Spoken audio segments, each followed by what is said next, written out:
Alright guys, so today I have a request from Sushi, and this is Exploring the SCP Foundation's SCP-7777 Heptophobia. I wonder what this one's going to be about.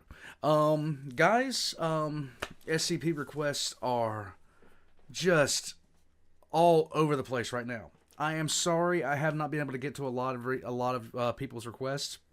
Right now I have well over 200 of them.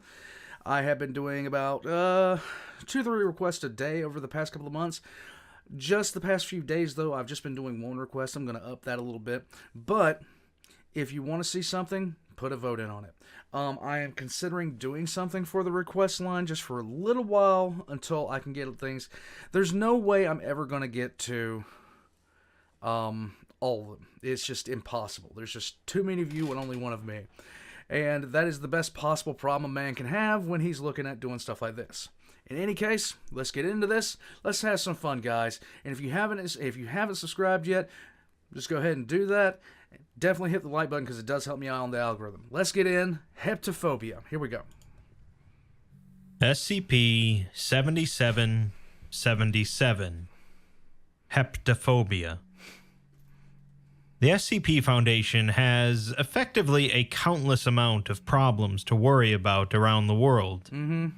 Anomalies can pop up anywhere, at any time, and the Foundation has to constantly remain vigilant from threats.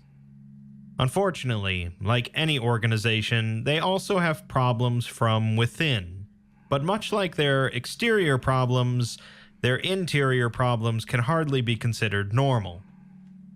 SCP-7777 takes a look at a situation involving a series of internal crimes involving all levels of Foundation personnel.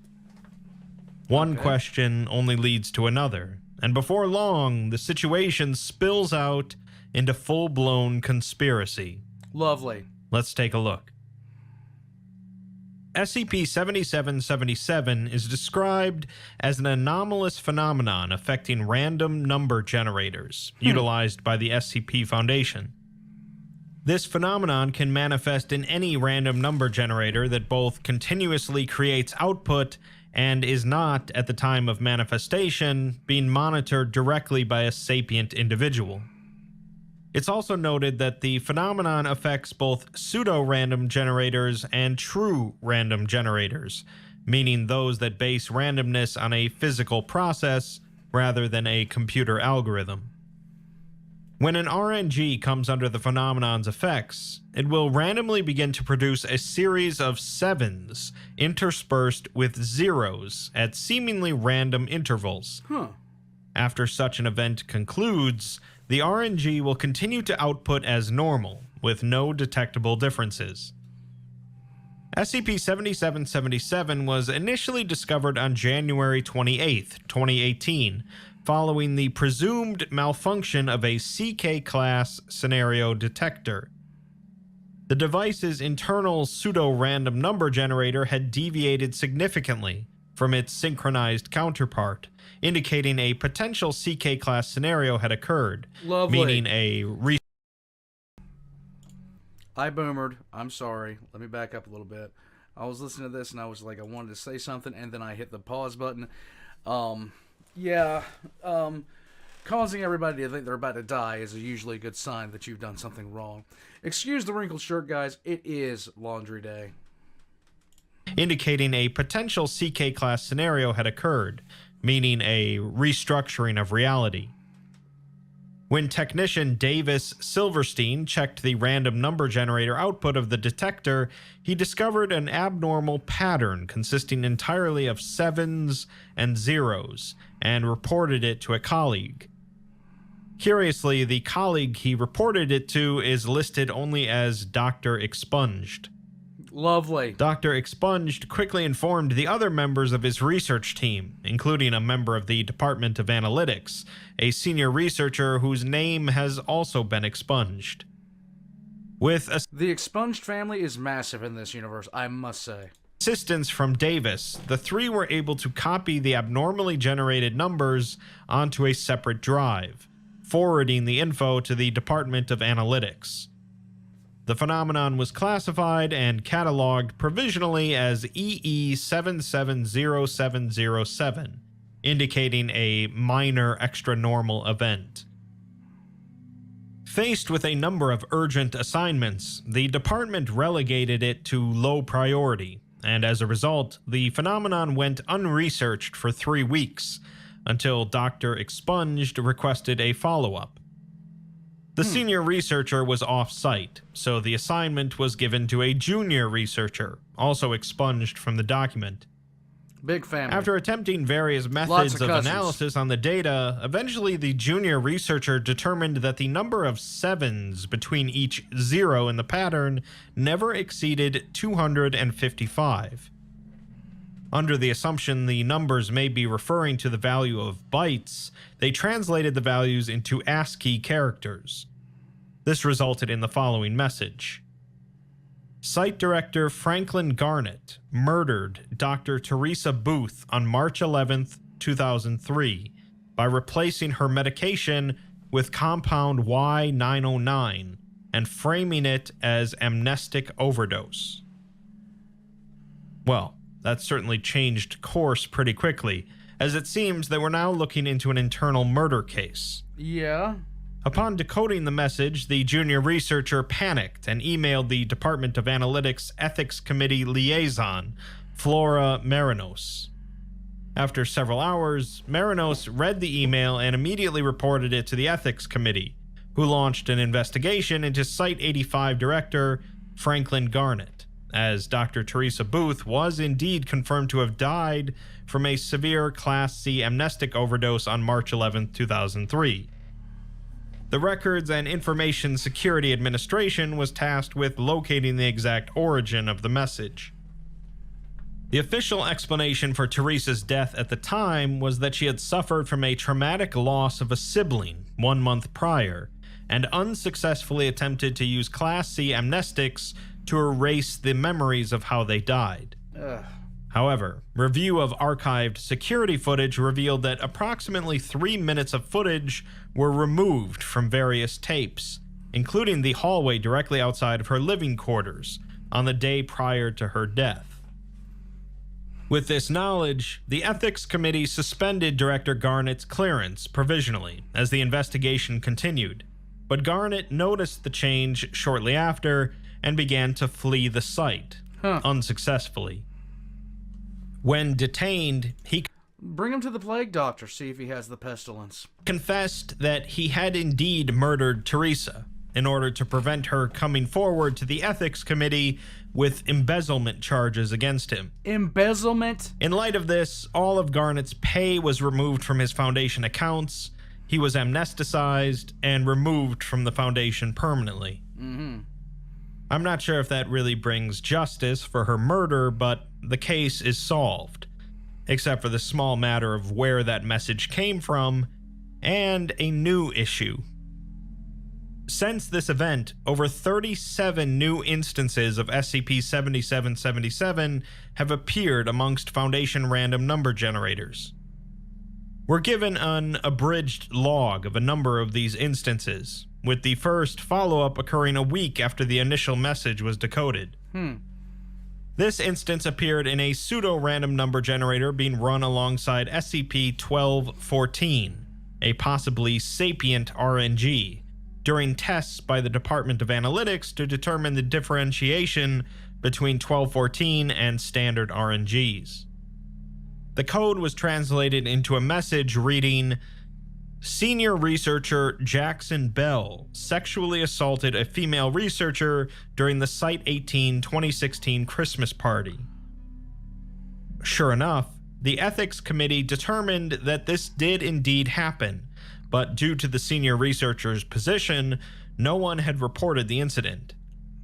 Bell denied the incident had occurred, even after recorded footage came to light, but he has since been barred permanently from Foundation community events and is undergoing long-term correctional therapy with a pay reduction. The victim has been identified and compensated. Another instance, from a few weeks later, appeared in a similar manner to the first one, in a CK-class scenario detector. Technician Davis Silverstein was present, who detected and decoded the message. It read, containment specialist Sofia Rosario falsified her credentials and plagiarized stolen designs from her coworkers. What started as informing on a murder now seems to be progressing into uncovering all sorts of crimes and infractions.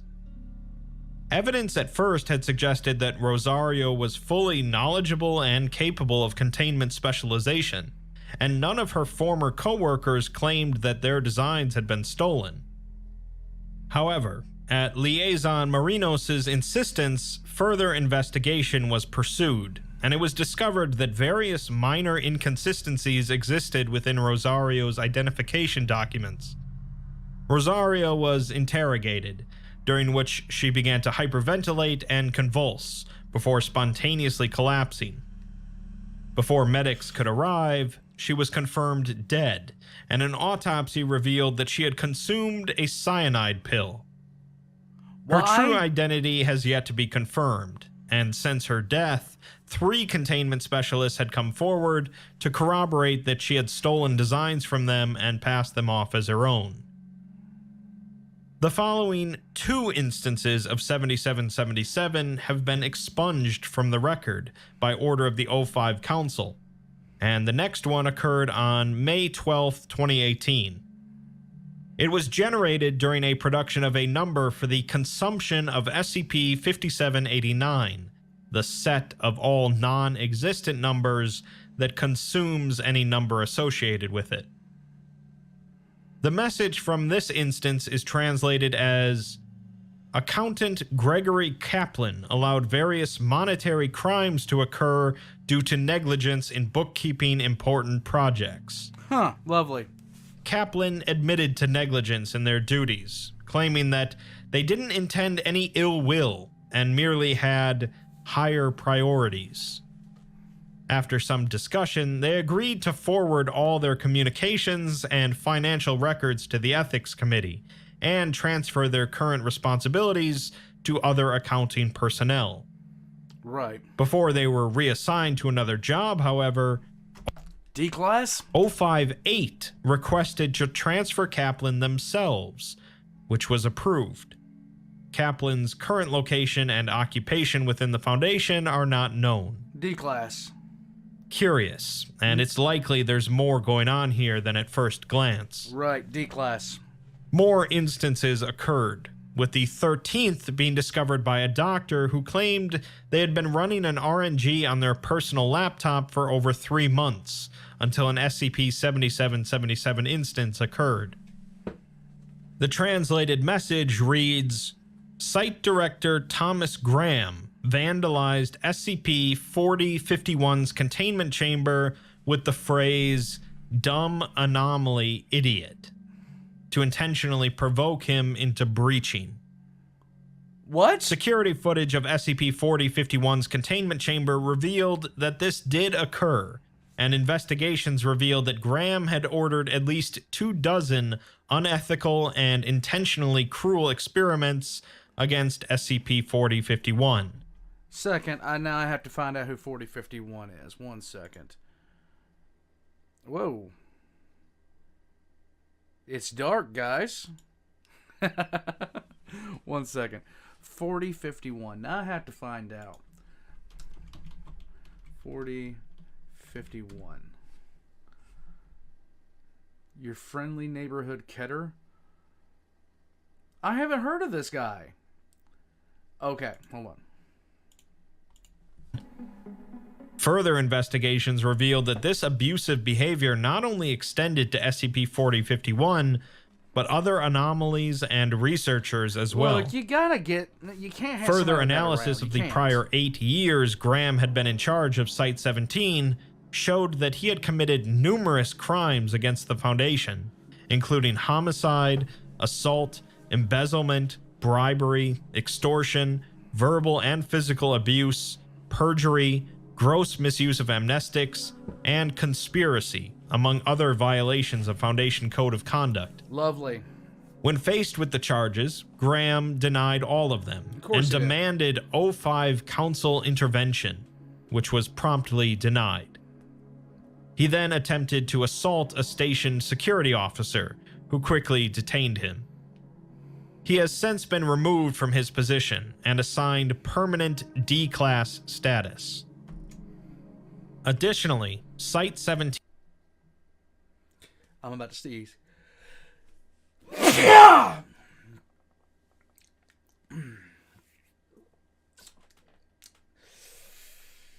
I'm allergic to bullshit. Here we go.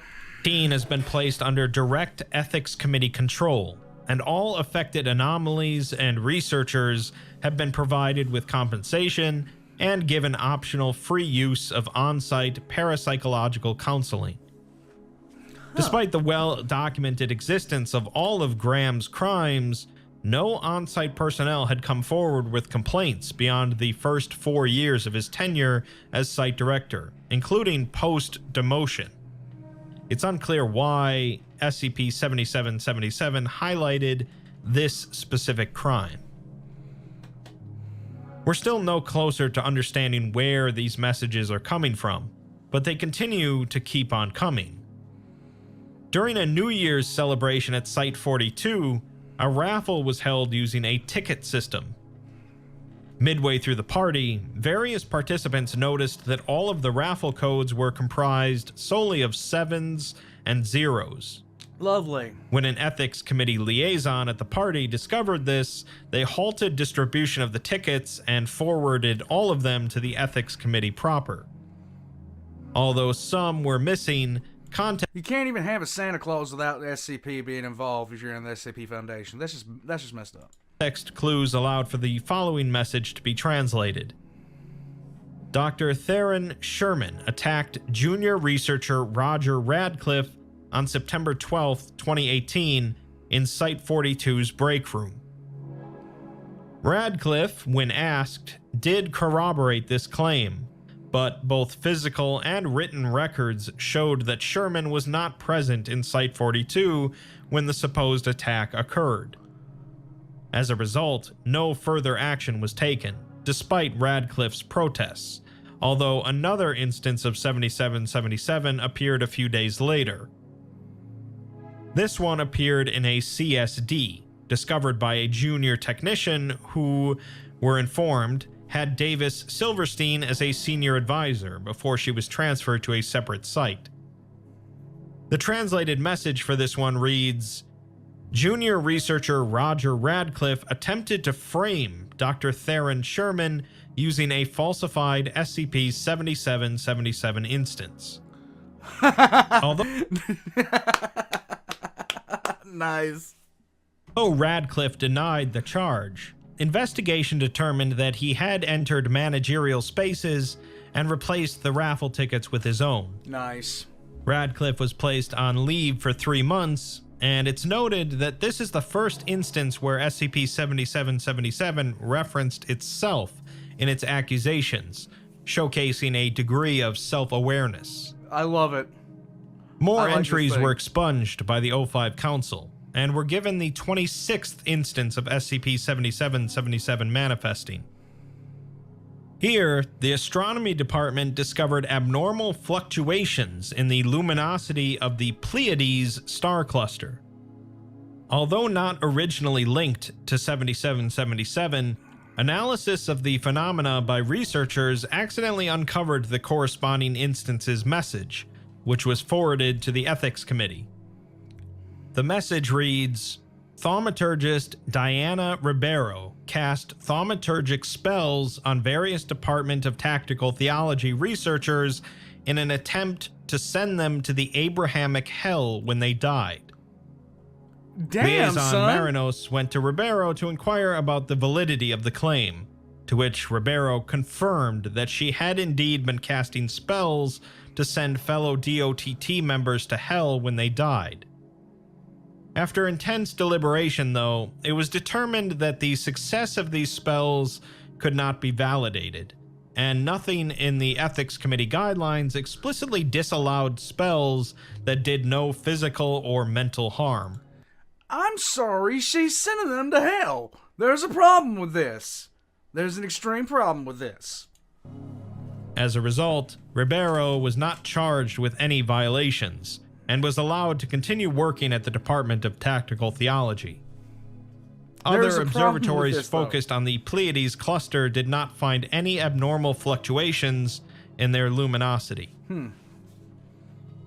After some more expunged entries, another instance appeared in a CSD discovered by technician Davis Silverstein.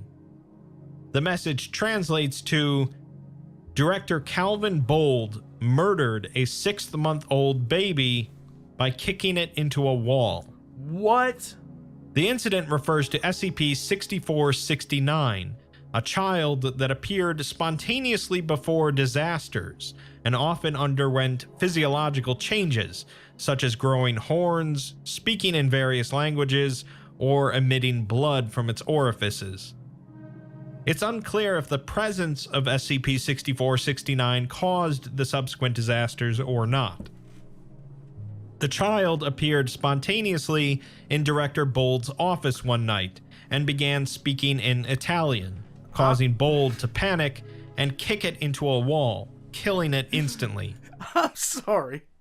If I'm just chilling in my room late at night and some random toddler just shows up out of nowhere and starts speaking in German to me, I'm kicking the shit out of it. As the child posed a threat to the existence of the Foundation and the Veil, the actions taken by Bold have been... My wife knows one thing that I can't rock with in any kind of horror story, in any kind of like, the best one for me was The Grudge. Because I knew within 2 minutes of that movie starting, I didn't want to watch any more of it because for whatever reason, creepy kids just mess with my skull. It's like, and that kid, first thing, like, she's sitting there talking on the phone, it's so mysterious, all this other kind of stuff. You look over him, he's dressed like, Fester Adams, and you look at him, he's like, do you know when I'm going to die? And I'm like, shit. Like, come on, no, stop, please, for the love of God. Just get this creepy kid off the screen. This kid's 6. Go play with a Tonka toy.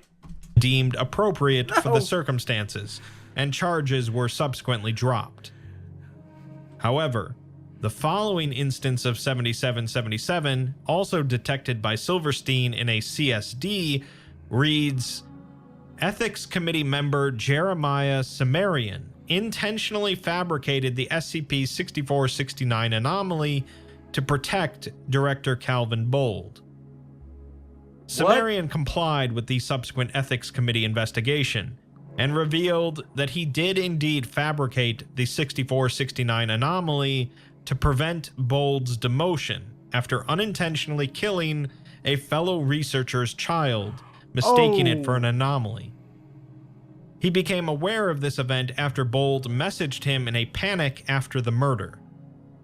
Sumerian also embezzled funds to pay... See, that's not good. ...the father of the child, informing them in the process that it was not a bribe and that they can press charges if they wish. It's a bribe.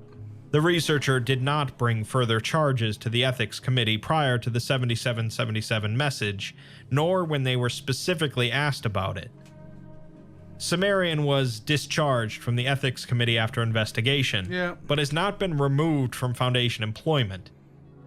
A few months later, however, Sumerian went missing, and Reza records appear to have been altered during this time from an unknown outside source.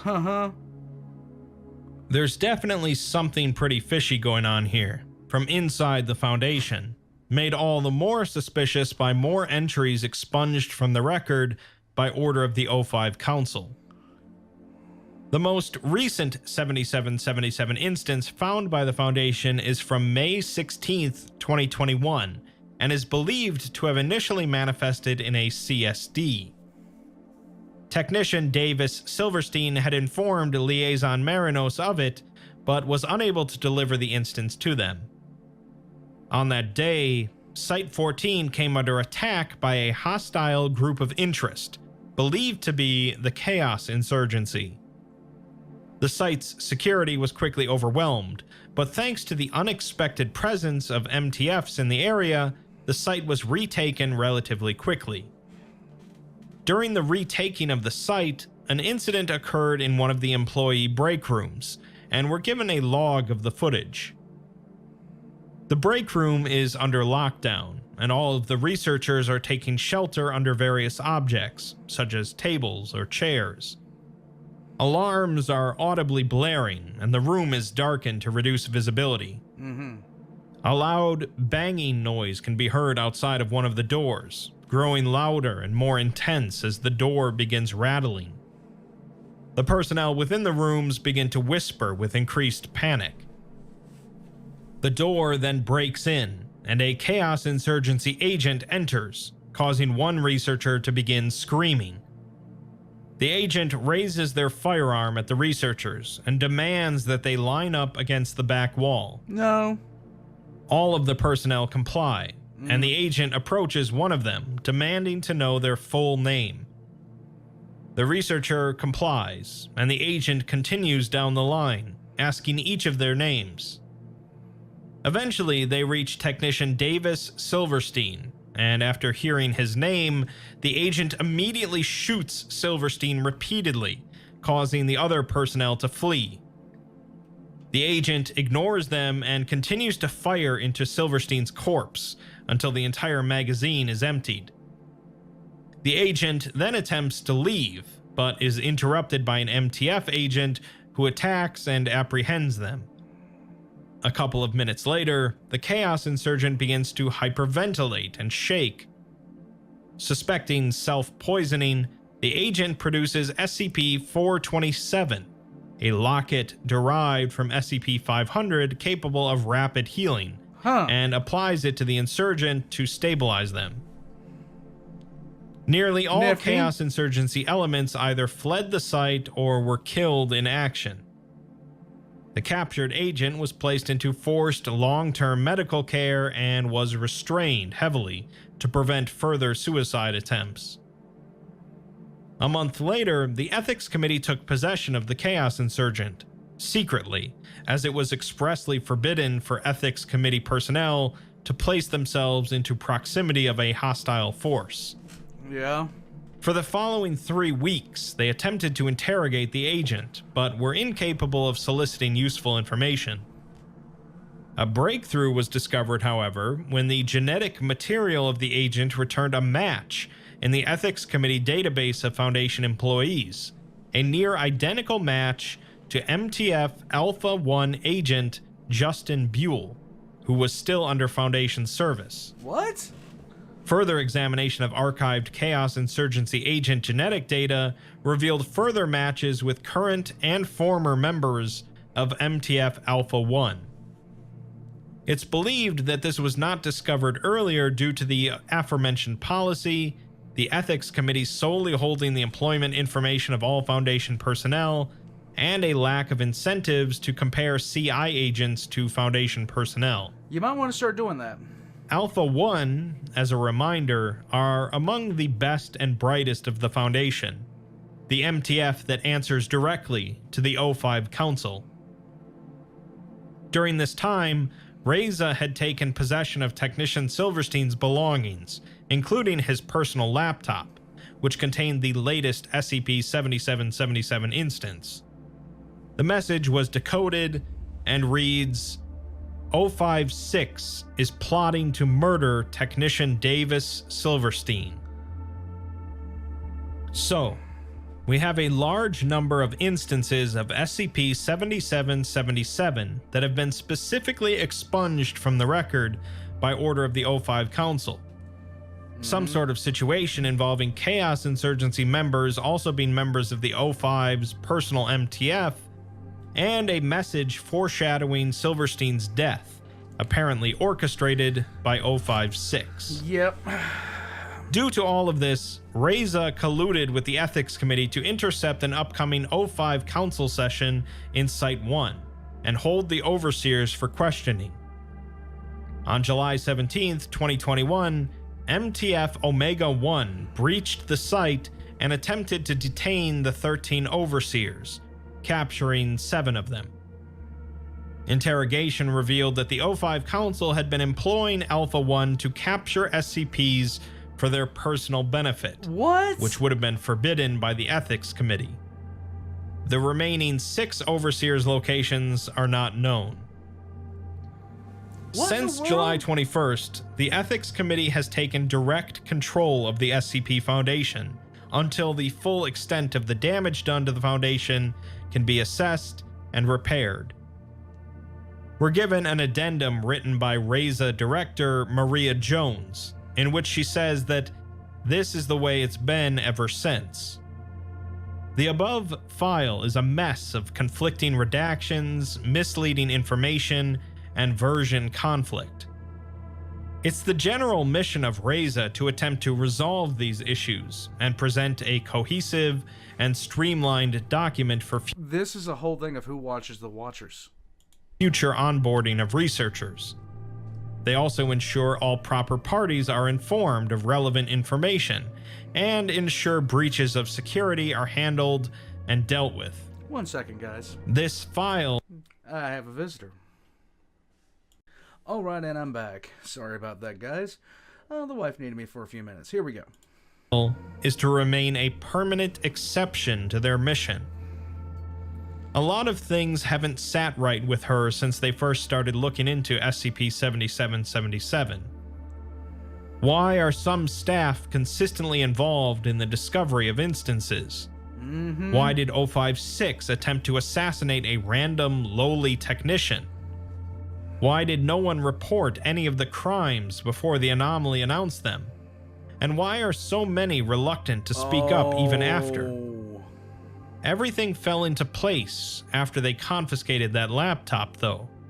And after examining the evidence, there's only one reasonable conclusion she can arrive at. SCP-7777 does not exist.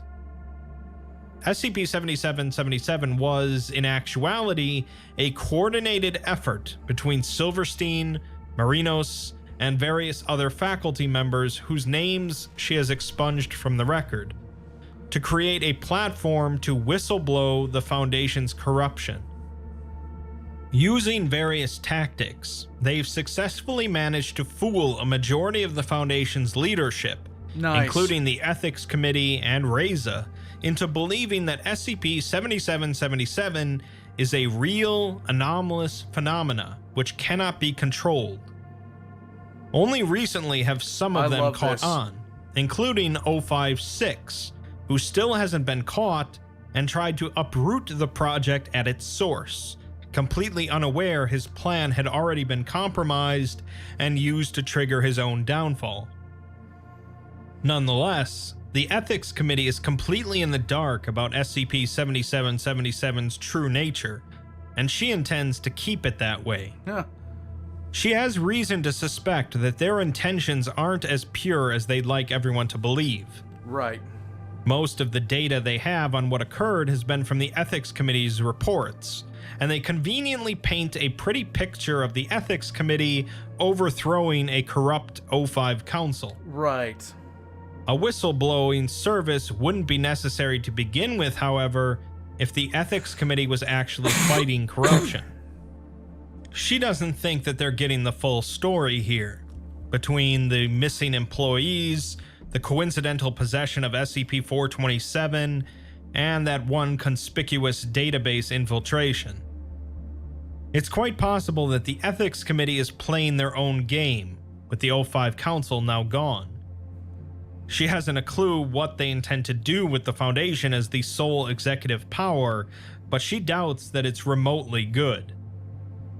Fortunately, SCP-7777 has given them a weighted, 7-sided die, and she intends to leverage it with all of the power RESA can muster. While the Ethics Committee's been creating their conspiracy, they've been creating their own, and she thinks that it's time to excise the bad apples from the rotten bunch. Alright, so a few personnel at the Foundation, notably Junior Technician Davis Silverstein and Ethics Committee Liaison Flora Marinos, as well as a few others, became aware of some rather corrupt practices by the upper echelon of the Foundation, including the O5 Council. Lovely. Rather than trying to whistleblow on these activities directly to the Ethics Committee, they created a fake SCP, 7777, which would seem to be mysteriously sending messages about corruption in the Foundation. This was all well and good for a while, and at least brought some sort of justice, But the O5 Council continued to try and sweep the whole thing under the rug, unaware that it was actually a fake SCP. Eventually, O5-6 caught on and used MTF Alpha-1, masquerading as Chaos Insurgency agents, to assassinate Silverstein. Unfortunately for him, Silverstein had enough evidence on his laptop to blow the whole thing open, effectively closing down the O5 Council and leaving the Ethics Committee to run things. This is a rather convenient change of events for the committee. Yes, it and is. Maria Jones suspects that there's more going on with them as well. Oh, yeah. Sometimes the Foundation, specifically the O5 Council, are portrayed as a constant source of vigilance in the world, a bastion of normalcy fighting against the constant tide of anomalies, with some mistakes here and there. Other times, though, they are portrayed as far more human, a realistic, albeit pessimistic portrayal of a small group of people that have ascended to an extremely important and powerful position, and they sometimes abuse that power. The article seems to imply that the heads of the Ethics Committee aren't going to be much better, trading one corrupt group for another. But it's impressive enough that some personnel at the Foundation were willing to literally risk their lives to expose the Council's crimes.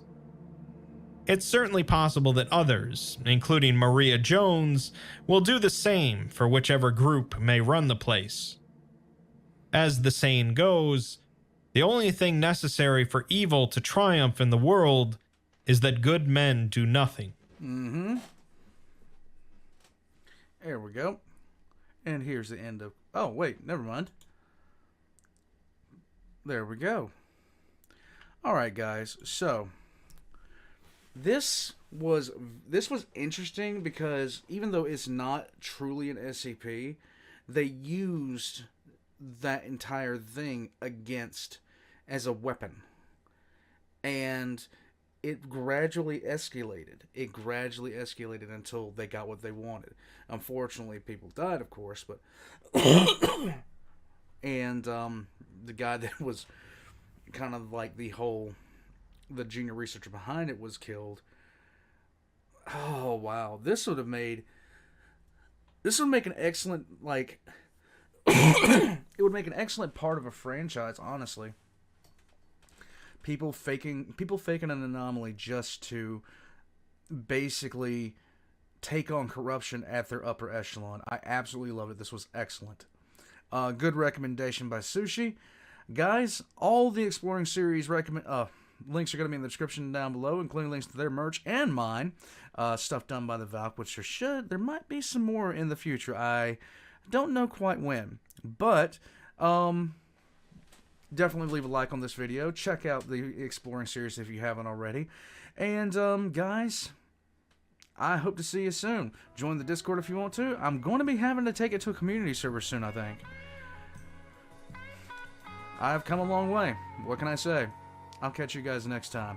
And have a good day, guys.